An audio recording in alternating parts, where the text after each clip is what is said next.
আসসালামু আলাইকুম প্রিয় বন্ধুরা, কেমন আছেন? আশা করি সবাই ভালো আছেন। দেখতে পাচ্ছেন আমি আছি এখন দেশে, এখানে বসে আছি। আর সুন্দর পরিবেশটা অনেক সুন্দর।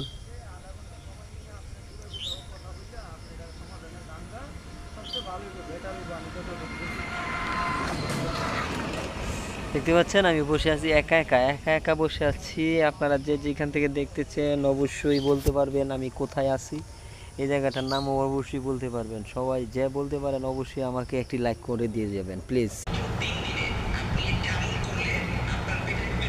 মহান আল্লাহ তাআলা যার পরম করুণায় এবং দয়ায় আজকে আমরা এখানে সবাই উপস্থিত হয়েছি। পাশাপাশি আমি এবং আমার পরিবারের পক্ষ থেকে ঈদুল আজহার শুভেচ্ছা, ঈদ মোবারক সবাইকে জানাচ্ছি। আসলে ঈদগাহ ব্যাপারে ঠাট্টা ভাই মূল্যবান কথা বলেছেন। বিশেষ করে আমরা যে ঈদগাহ মাঠীয়